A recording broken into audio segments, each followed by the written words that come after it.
वहाँ पर Nikolai Jennifer से पूछता है कि क्या तुम वर्जिन हो। अब जेनिफर काफी डरी हुई थी, इसलिए वो झूठ बोल देती है कि हाँ मैं वर्जिन हूँ। जिसके बाद निकोलाई जेनिफर के पेट में चाकू मारकर उसे मार डालता है, लेकिन जेनिफर के वर्जिन ना होने की वजह से वो वापस जिंदा हो जाती है। यहाँ पर निकोलाई ने तो अपना रिचुअल कंप्लीट कर लिया था और उसे लग रहा था कि उसका बैंड काफी फेमस हो जाएगा, लेकिन इस प्रोसेस में सिर्फ एक ही कमी थी और वो था जेनिफर का वर्जिन ना होना, जिस वजह से जेनिफर वापस जिंदा हो जाती है और उसमें ईवल पावर्स आ जाती हैं। हम देखते हैं कि जब शुरुआत में जेनिफर नीडी के घर पर कच्चा मांस खाने आई थी तो असलियत में वो वहाँ पर नीडी को मारकर उसे खाने आई थी, पर क्योंकि नीडी जेनिफर की बेस्ट फ्रेंड थी इसलिए वो उसे नहीं मारती। अब ये बातें बताते हुए जेनिफर अपने हाथ पर एक कट लगाती है और वो कट वापस नॉर्मल हो जाता है। अब ये देखकर नीडी काफी डर जाती है और जेनिफर को वहाँ से जाने के लिए कहती है, जिसके बाद जेनिफर उसकी घर की विंडो कूदकर वहाँ से चली जाती है। अगले दिन नीडी जेनिफर के साथ जो हो रहा था उसके बारे में पता लगाने के लिए लाइब्रेरी जाती है। फिर लाइब्रेरी के अंदर कुछ बुक पढ़ने के बाद नीडी को पता चलता है कि निकोलाई और उसके बैंड ने जेनिफर को वर्जिन समझकर उसकी बलि दी थी। अब इससे वो फेमस तो हो गए, लेकिन जेनिफर की बॉडी पर डेविल ने कब्जा कर लिया,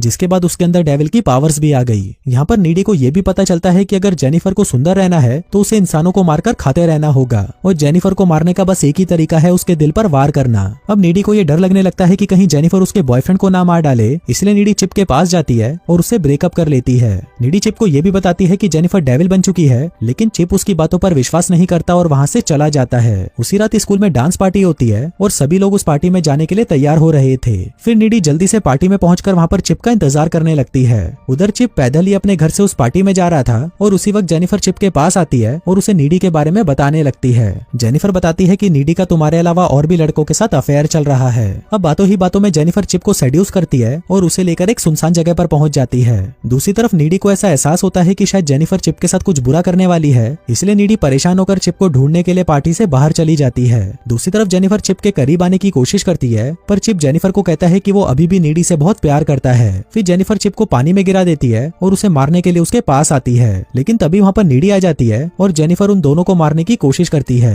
अब नीडी को चिप की मौत से बहुत दुख होता है और अगले ही सीन में नीडी जेनिफर के घर पर जाकर उस पर हमला कर देती है। दोनों में काफी लड़ाई होती है और इसी दौरान जेनिफर नीडी के शोल्डर पर काट लेती है, लेकिन तभी जेनिफर नीडी के दिल पर वार करती है और उसे वहीं पर मार डालती है। फिर थोड़ी देर बाद जब जेनिफर की मॉम वहाँ पर आती है तो वो नीडी को वहाँ पर जेनिफर को मारते हुए देख लेती है, जिसके बाद खून के इल्जाम में नीडी को मेंटल हॉस्पिटल भेज दिया जाता है। अब कहानी वापस प्रेजेंट में आती है और यहाँ पर हम देखते हैं कि लड़ाई के दौरान जब जेनिफर ने नीडी को काटा था तो नीडी के अंदर जेनिफर की सारी शैतानी शक्तियां आ गई थीं। इसके बाद हम देखते हैं कि नीडी वो जेल तोड़कर बाहर आती है और उस झरने पर जाती है जहाँ पर जेनिफर की बलि दी गई थी। फिर फिल्म के एंड में हम देखते हैं कि निकोलाई और उसका पूरा बैंड काफी फेमस हो गया था, लेकिन कुछ ही दिनों बाद उसके बैंड के सभी लोग मारे गए। फिर सीसीटीवी फुटेज से हम लोगों को पता चलता है कि नीडी ने ही जेनिफर का बदला लेने के लिए उन लोगों को मार डाला। और दोस्तों इसी के साथ ही ये कहानी यहीं खत्म हो जाती है।